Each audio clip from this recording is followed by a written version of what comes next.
So we're asked to integrate the following function of 2x times x squared plus 1 to the fourth power. The first thing we want to do is we want to ask ourselves, can we use the reverse power rule in order to integrate this?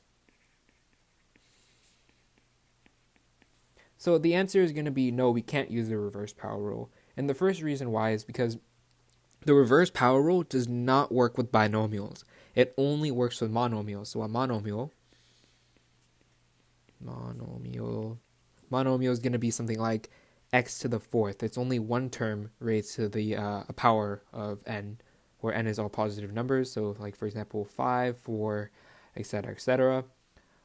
So that is one reason why we can't use the reverse power rule. Two, we're multiplying by two functions. So the reverse power rule isn't going to be too clean. So that's why we can't use the reverse power rule. So that is off the table. The next question we want to ask ourselves is, can we use any formulas from an integration table to simplify this integral? And the answer is no. There are no formulas on an integration table that would allow us to simplify this integral. So the last question I want to ask myself is, can we use any algebra or properties of integrals to simplify this? Well, algebra, we can expand x squared plus 1 to the raised to the fourth power, but I would highly advise against doing this, partly because, one, expanding a binomial is a tedious process, especially when that power is like greater than 5, 6, 7, something like that. And this is going to leave us to make some errors within our algebra. So algebra is kind of out of the question for now. And properties, we can't split the integral into two separate integrals. So we can't integrate 2x separately and then multiply that later from x squared plus 1 to the fourth. This is not legal to do. We cannot do it.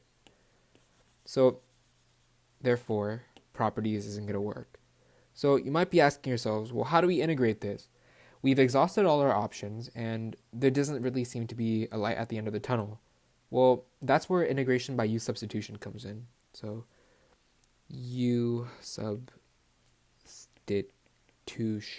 So U-substitution. So what U-substitution allows us to do is it simplifies an integral by setting a portion of it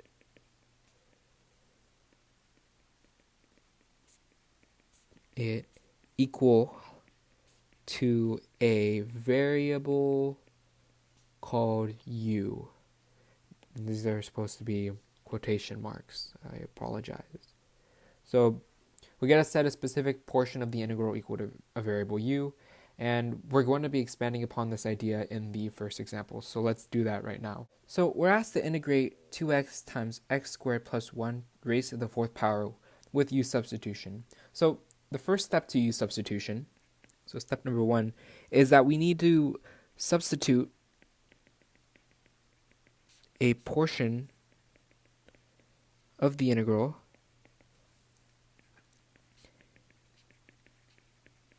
with the variable u. So you might be asking, well, which portion of the integral do we substitute with the variable u? So here are the following requirements, or here's a guide to help you.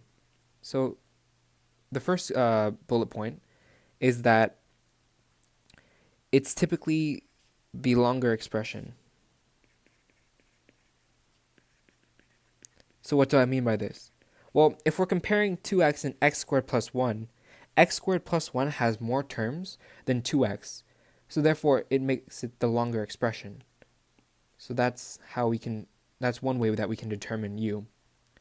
The next way that we can determine u is that an expression is within a function. So what do I mean by this? So as you can see, x squared plus 1 is within the function x to the fourth. So if you need a visualization, f of x is going to be equal to x to the fourth, and we're plugging in x squared plus 1 into the equation where x is, and we can clearly see that this expression is within this function right here. So therefore, that's another way for us to determine what to set equal to u. So in this case, I'm going to set u equal to x squared plus 1. And then I can rewrite this integral right here as the integral of 2x times u to the 4th power dx. And that's our first step. The next step we want to do is we want to differentiate u. So differentiate u. So in order to differentiate, we need to differentiate with respect to the variable that we're integrating. So as you can see in our original integral, or in our new integral, we were originally differentiating with respect to x, or integrating with respect to x. So now we're going to differentiate this with respect to x. So if we differentiate with respect to x, we get du over dx, or the derivative of u with respect to x is equal to 2x. So that's the second bullet. The third bullet point is that we're going to isolate dx. So in order to isolate dx, I'm going to multiply both sides by dx. So these are going to cancel out, and this is going to leave us with du is equal to 2x dx, and then I'm going to divide both sides by 2x. These are going to cancel, and that's going to leave me with du, not dy. Du over 2x is equal to dx. And I'm going to erase all this work right here.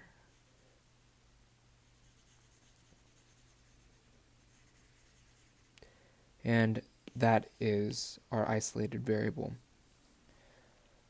So the next thing we're going to do is that we're going to plug in dx. So plug dx into our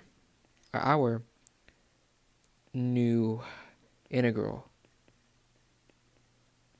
So as you can see, dx can be substituted into this value right here. So we can rewrite the integral as the integral of 2x u to the 4th of du over 2x. As you can see, we have a 2x in the numerator right here and a 2x in the denominator right here. So these can both cancel out, and we can rewrite this integral as the integral of u to the 4th du. So now that we have a simplified integral, we can now integrate this and solve.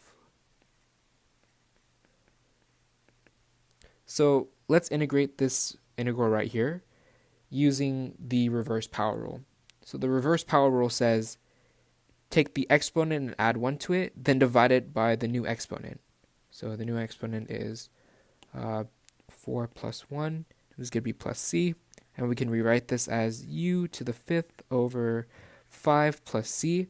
But now we have to replace the u here with our original u value here. So we're going to replace that, and we're going to rewrite it as x squared plus 1 raised to the 5th power over 5 plus c. And that is our answer for the first question.